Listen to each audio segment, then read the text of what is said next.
Pelo sinal da Santa Cruz, livrai-nos Deus, nosso Senhor, dos nossos inimigos, em nome do Pai, e do Filho e do Espírito Santo. Amém. Meu Senhor e meu Deus, creio firmemente que estás aqui, que me vês, que me ouves. Adoro-te com profunda reverência. Peço-te perdão dos meus pecados e graça para fazer com fruto este tempo de oração. Minha Mãe Imaculada, São José, meu Pai e Senhor, meu anjo da guarda, intercedei por mim.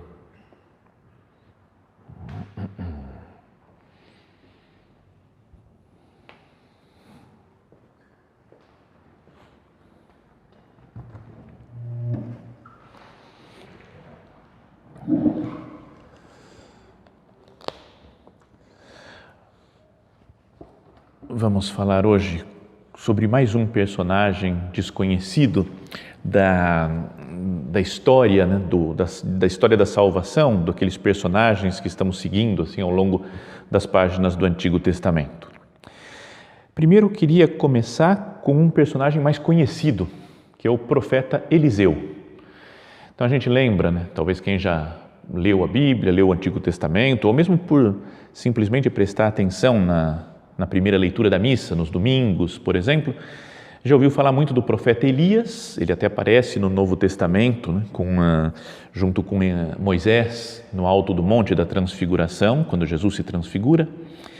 E esse Elias foi talvez o maior dos profetas, né, fez milagres, né, fez muitas coisas, não é dos profetas que escreveu na Bíblia, como Isaías, Jeremias, Ezequiel, mas é um profeta que é narrada a história dele no livro dos Reis. O sucessor dele, uma espécie de discípulo dele e que recebeu também um poder de Deus para continuar a missão de Elias, foi o profeta Eliseu. E esse Eliseu, ele fez também muitos milagres, né? Tem muitas coisas conhecidas, também é citado no Novo Testamento, né, pelo próprio Jesus. E sobre quem nós vamos falar é de uma pessoa que era uma espécie de secretário do profeta Eliseu, né? Um ajudante dele, né? Que estava sempre com ele, que o acompanhou, viu ele fazendo muitos milagres. Esse homem se chamava Giese. Sério, duvido que a gente conheça, que algum de vocês, né, tenha falado, eu conheço Giese, é uma pessoa dominada, né? Eu sei quem é. Então, é um personagem desconhecido, mas que ele aparece algumas vezes, ele é citado algumas vezes, em 2 capítulos, pelo menos, né, do livro dos Reis, do segundo livro dos Reis. O livro dos Reis, como o próprio nome diz, vai falando a história dos reis de Israel, né? Desde Saul, Davi e Salomão, que começa já aparecendo no livro de Samuel, mas depois da história dos reis de Judá e de Israel, reinos do norte e do sul. Então, no segundo livro dos Reis, capítulos 4 e 5, aparece esse secretário do profeta Eliseu. Então, uma primeira aparição dele, a primeira vez que ele é citado na Sagrada Escritura, é quando ele sugere que o profeta Eliseu faça um milagre. Olha só, ele tinha influência no profeta. O profeta Eliseu, na região que é chamada de Sunã, tinha uma mulher que não aparece o nome dela, mas era chamada de a Sunamita, porque morava lá em Sunã. Ela recebe na sua casa, ela e o seu marido, recebem o profeta Eliseu e também o secretário, né, o Giese. Muitas vezes, quando estão passando por lá, lhes dá de comer, lhes dá de beber. É uma pessoa muito hospitaleira nessa família daí, mas eram os dois sem filhos, estéreis, né, o marido e a mulher, e não conseguiam ter filhos. E então, um determinado momento, o profeta Eliseu fala, eu tenho que retribuir a esse casal pelas coisas boas que eles me fazem. Nos recebem aqui, nos tratam sempre muito bem, nos apoiam em todo o nosso ministério. O que eu posso fazer por eles em agradecimento?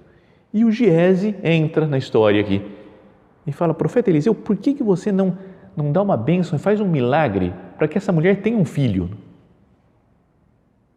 E o Eliseu, que fazia milagres, tinha o poder de Deus junto com ele, aceitou a ideia, fez uma oração e a mulher, de fato, engravidou e teve um filho. Então, está vendo que esse Giese tem um momento uma ação importante sua.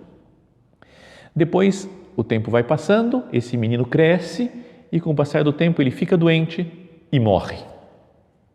Então a mulher sunamita vai até onde está o profeta Eliseu e pede, faz alguma coisa, só você pode fazer alguma coisa pelo meu filho que acabou de falecer.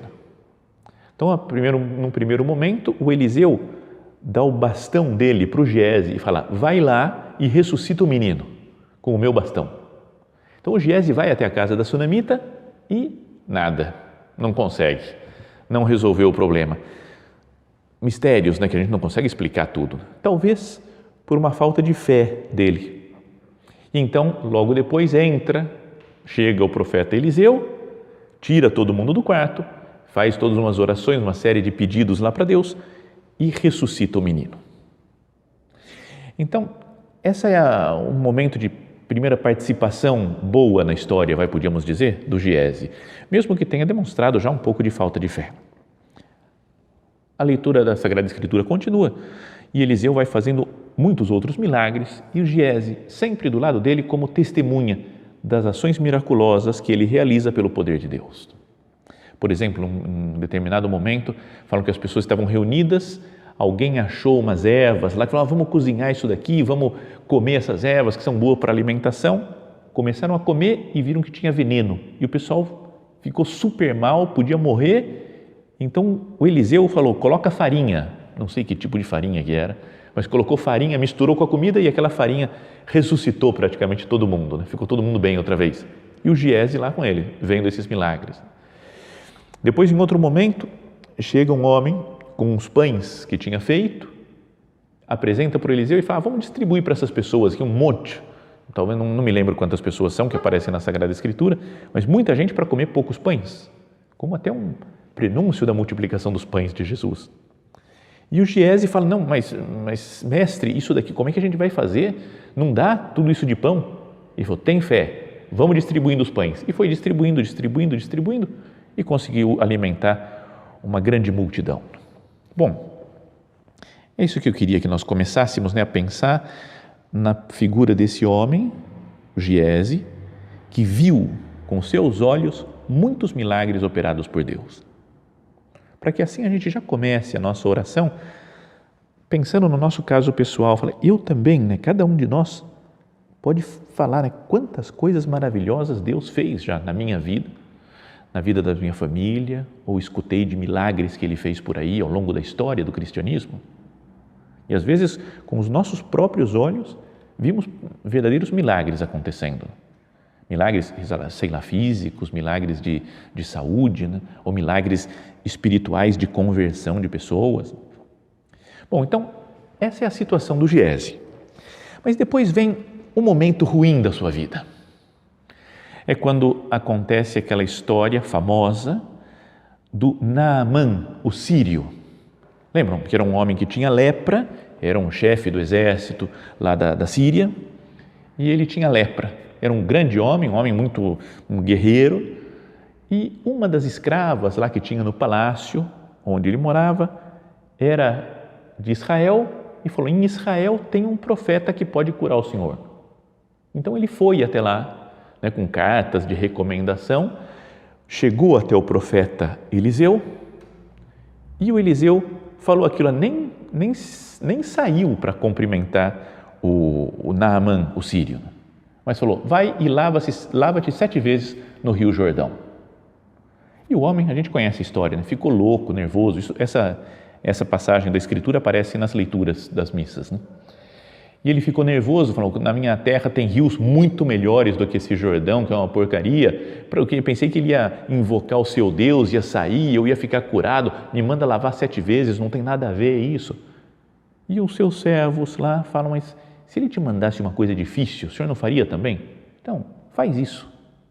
E ele fez, entrou, mergulhou 7 vezes no Rio Jordão e sua pele ficou como de uma criança, totalmente limpa da lepra. Então, isso é o que nós conhecemos da história em geral. Quem acompanha as missas dominicais ou as missas diárias conhece essa história. O próprio Jesus falou que ele, que, comparando, Naamã era um sírio, uma pessoa de fora de Israel e foi curado. Mas como que recriminando os judeus, falou, vocês que ouvem a palavra de Deus não têm fé.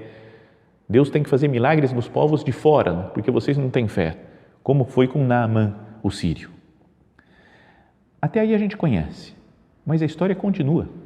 O Naamã voltou até o profeta Eliseu e falou, pode me pedir o que você quiser. Dinheiro, ouro, prata, eu te dou tudo o que você quiser. Ele era um grande general, né? Um homem importante, com muito dinheiro. E falou para Eliseu, pode me pedir o que você quiser. E o Eliseu, que era um homem de Deus, falou, eu não faço isso por dinheiro nenhum do mundo, eu quero só servir Deus, não precisa me dar nada, não quero, não aceito nada, nenhum presente seu. Então estava nessa situação, Eliseu disse, vai em paz, mandou ele embora, e Naamã foi embora, até certa altura do caminho. Isso aqui, palavras já da Sagrada Escritura. Mas Giese, o servo do homem de Deus, disse, meu amo foi complacente com esse Naamã, o arameu, nem quis receber os presentes que trouxera. Pela vida do Senhor, juro que vou correr atrás dele para receber alguma coisa. Então, um homem ganancioso, né? Falou, cara, não podemos perder essa chance. O homem rico quer dar presente, cara, eu vou aceitar, né? E Giese foi atrás de Naamã. Este, vendo-o correr em sua direção, desceu do carro, foi ao seu encontro e disse, está tudo bem? Sim, tudo bem, respondeu ele. Meu amo mandou-me para dizer, há pouco vieram a mim 2 jovens discípulos dos profetas do monte de Efraim, dá um saco de prata e 2 mudas de roupa para eles. Mentiu em nome do profeta Eliseu para conseguir dinheiro. Disse Naamã, é melhor que leves 2 sacos de prata. Ele falou, é mais do que você está pedindo, eu quero te dar, porque esse homem, o Eliseu, me curou da lepra, eu quero dar mais coisas para ele. Obrigou-o a aceitar e amarrou em 2 sacos 2 talentos de prata e as mudas de roupa entregou a 2 dos seus servos que os carregaram adiante de Giese.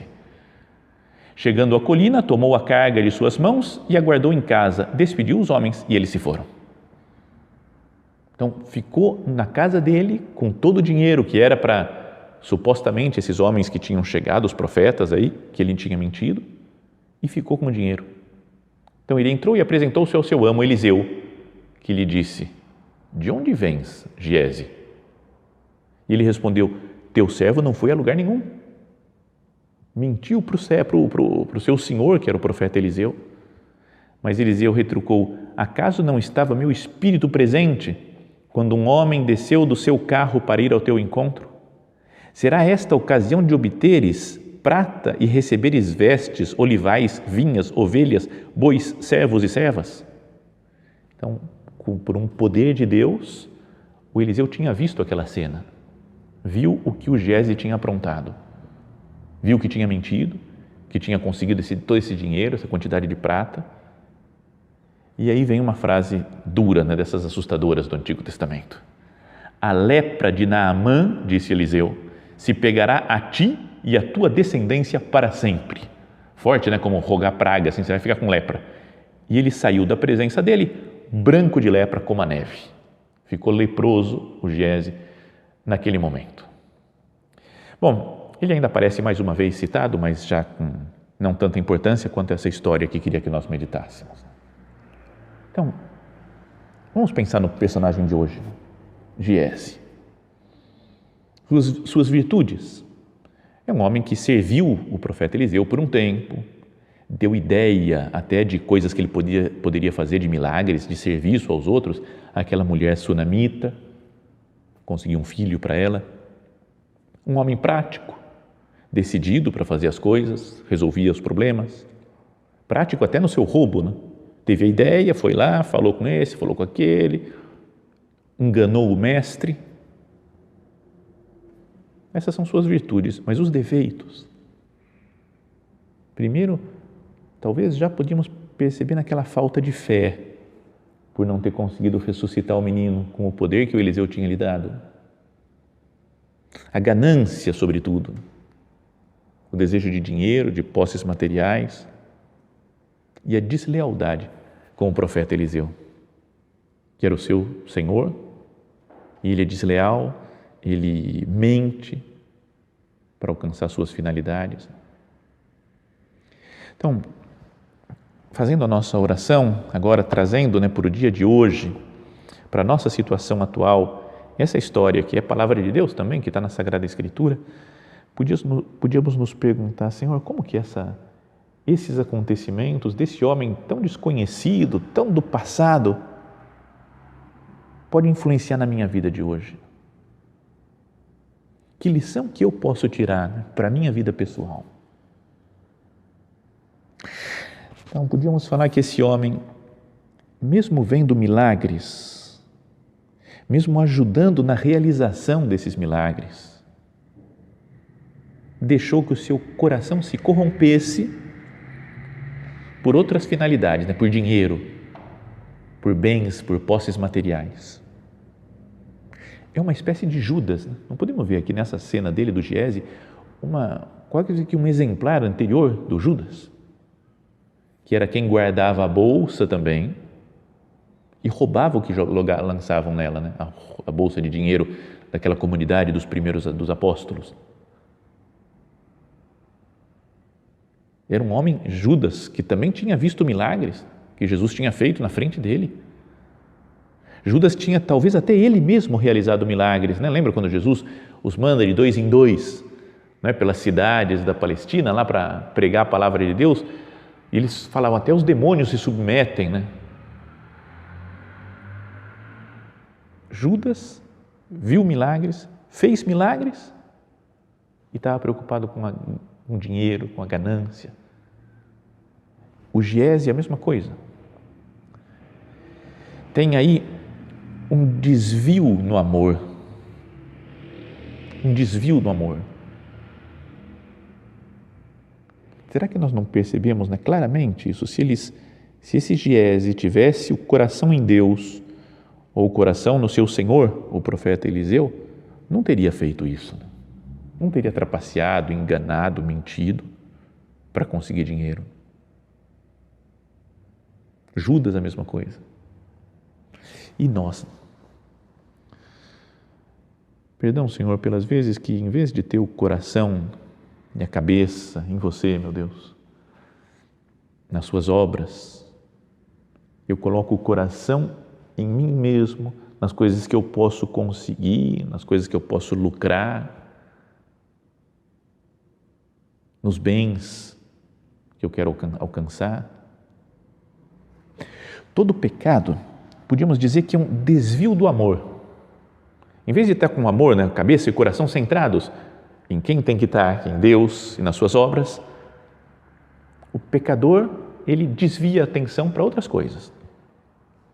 Ele deixa de ser teocêntrico, de ter o centro da sua vida em Deus, o cristocêntrico, para se tornar um egocêntrico.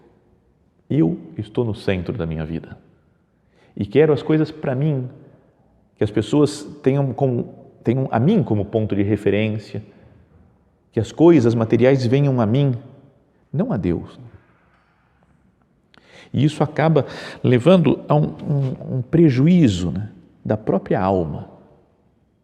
Esse castigo que recebeu o Giese, você vai ficar leproso e assim toda a sua descendência, não sei como é que foi depois a descendência do Giese, mas a lepra é até uma imagem na Bíblia de um castigo de Deus.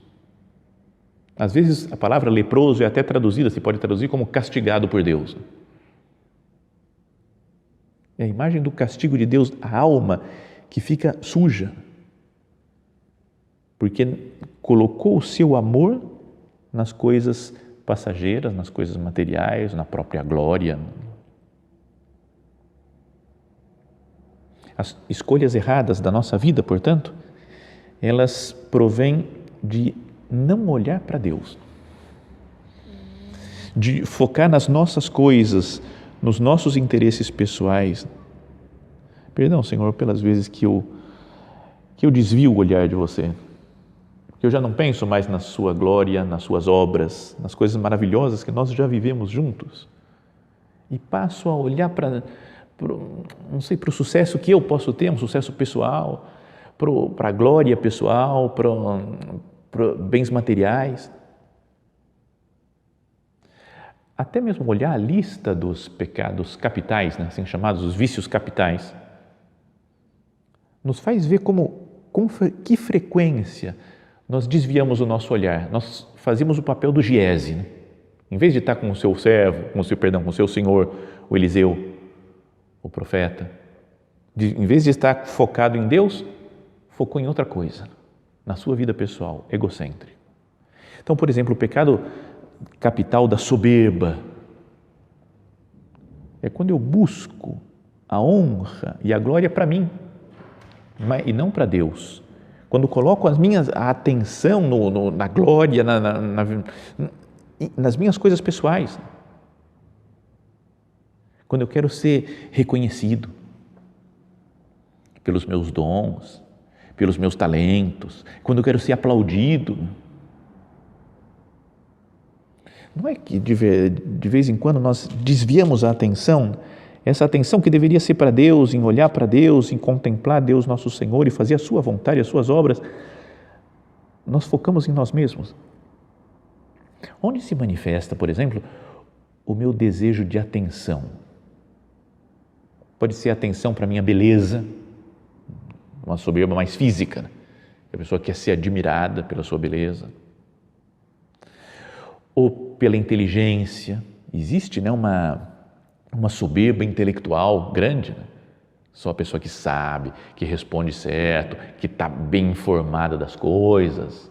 Gosto que os outros reparem nisso. O desejo de chamar a atenção pela simpatia, porque é o cara gente boa, um cara legal, se dá bem com todo mundo. No fundo faz isso não pelo bem das pessoas, mas pelo próprio bem, para ser admirado, ser apreciado por todos. Então, quando nós somos soberbos, buscando a nossa glória, a nossa honra, estamos sendo Giese. Outro pecado capital, né, da avareza, por exemplo, não vamos falar de todos não, mas de alguns, né? A avareza, talvez seja o mais evidente aí no comportamento desse servo do profeta Eliseu. Quis dinheiro, viu a possibilidade, um homem rico, importante, chegando e oferecendo ainda dinheiro, oferecendo bens materiais, falou, não posso perder, né? O Eliseu foi tonto de não aceitar essa doação dele, né? Deixa que eu vou lá e eu vou aceitar para mim pessoalmente. Então, sempre que nós queremos ter coisas e cada vez mais coisas, e quero comprar isso, e quero ganhar aquilo, quando fico muito tempo, né, pensando em bens materiais, não é verdade que às vezes a gente vê uma coisa e quer e não fica em paz, né, enquanto não consegue aquele bem material? Uma coisa parece que é mais forte do que nós, né, o coração fica naquilo. Por exemplo, perdão que conte coisas pessoais assim, mas atualmente o meu vício tem sido bíblias de estudo. São bíblias com um monte de comentários e mapas e fotos, explicações. Eu falo, nossa, aí vai ser demais, vai ajudar a minha pregação. Então entro na internet e posso passar horas, né, vendo uma Bíblia, compara com outra, ver comentários, opiniões de autores, qual que é melhor, qual que é pior. Se eu for comprar uma, qual que vai ser? Mas aí eu não tenho dinheiro, então o que eu faço? Eu vou convencer o pessoal aqui da minha casa para me comprar uma Bíblia? Ou vou pedir para alguém? Não estou fazendo propaganda agora na meditação para que comprem Bíblia para mim, não é isso, né? Vou dar uma Bíblia para o padre. Mas o nosso coração, mesmo que seja uma coisa boa, né? Fala, bom, tudo bem, é uma coisa para trabalho, boa, para ajudar os outros ainda na pregação, mas o coração fala, tem alguma coisa estranha, né? Não estou livre, desprendido de todas as coisas materiais, uma espécie de Giese. Mesmo pequenininho, porque não vamos enganar ninguém, não queremos ganhar ouro ou prata, mas tem uma certa enganação de nós mesmos, um pequeno Giese dentro de cada um de nós. A luxúria, outro pecado, que são os pecados ligados à sensualidade, à sexualidade. Luxúria, volto a explicar outra vez, né? Em geral o pessoal sabe já, mas muita gente fala, nossa padre, eu tenho muita luxúria, quero comprar coisa cara.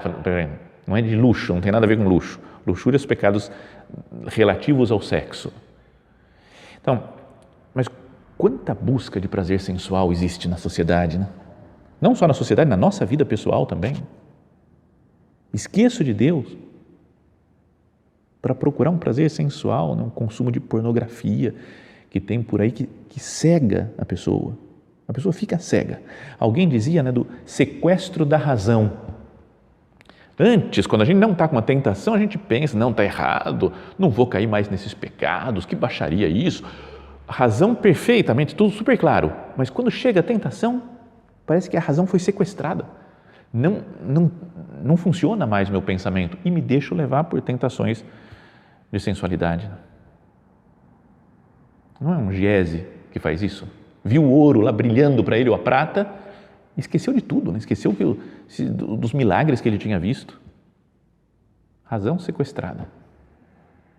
Ou a preguiça, quando nós procuramos muito o nosso descanso, o nosso conforto, vamos deixando coisas para depois e parece a coisa mais importante do mundo, eu me preservar, eu descansar.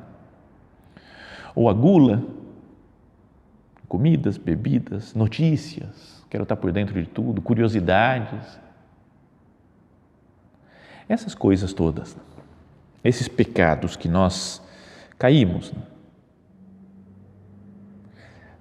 não nos fazem pensar que nós podemos ser uma espécie desse Giese, porque ele viu coisas maravilhosas, viu milagres portentosos que o seu senhor, profeta Eliseu, tinha feito. Sabia que era Deus que fazia, através do profeta, esses milagres. E mesmo assim, deixou o seu coração se perverter.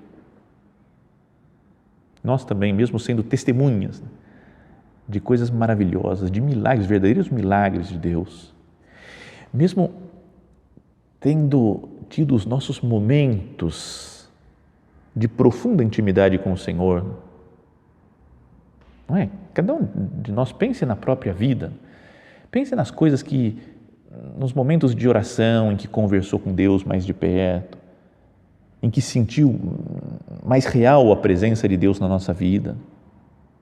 Pensemos nos momentos em que nós recebemos Jesus na Eucaristia e lhe prometemos que nunca mais o deixaríamos, que íamos viver com Ele para sempre. Pensa nos momentos em que nós recebemos Jesus, que recebemos o perdão de nosso Senhor no sacramento da confissão e renovamos o nosso propósito. Agora eu não vou cair mais, Senhor, eu não vou desviar mais o meu coração de você. Agora eu vou ser firme, eu vou ser fiel. E depois acabamos caindo, acabamos sendo como esse Giese. Que nós façamos então o propósito de não confiar mais em si mesmos, em nós mesmos, porque nós sabemos que nós somos fracos, que temos os pés de barro. É uma outra imagem do Antigo Testamento, de um sonho lá que tiveram, de um gigante de ouro, de pedra, de prata, de bronze, de vários materiais preciosos, mas que tinha os pés de barro. O nosso padre, São José Maria, falava que nós somos como esse gigante. Parece que está tudo bem, mas os nossos pés são de barro, nós somos fracos. Podemos cair a qualquer momento. Então, que eu não confie na minha força, não confie na minha história pessoal, nas coisas que eu já vi do passado, nos milagres que Deus fez na minha vida, que eu queira hoje estar unido ao Senhor, na oração que eu procuro fazer, eu quero fazer bem feito, quero conversar, entrar em sintonia com Jesus, na vida sacramental, receber Jesus na Eucaristia, ser perdoado por Ele no sacramento da confissão, participar da Santa Missa, quando tudo resolver, agora essa situação de pandemia se resolver, eu preciso desse Jesus que esteja comigo dia a dia, para que eu não o abandone. Olhemos então para essa figura do Antigo Testamento, esse Giese, como um alerta para nós. Eu não posso ser como ele. Vi também milagres, não quero, por amor às coisas que passam, deixar a coisa que não passa, que é Deus, nosso Senhor, e o seu amor infinito por nós. Que nós sejamos fiéis, portanto, como foi Maria Santíssima. Viu e soube, ouviu falar de tantos milagres de Jesus, mas ela não estava unida aos milagres, mas ela tinha o conhecimento do seu Filho, Deus feito homem, Jesus Cristo, Senhor nosso. Que nós, como Maria Santíssima e com a sua ajuda, olhemos para Ele, para o nosso Mestre e Senhor, falando: Jesus, por nenhuma outra coisa do mundo eu quero te deixar. Não quero me comportar como esse homem do Antigo Testamento que seguiu o seu prazer, o seu gosto, seguiu o dinheiro. Quero, com a ajuda de Nossa Senhora, te ser fiel por toda a minha vida.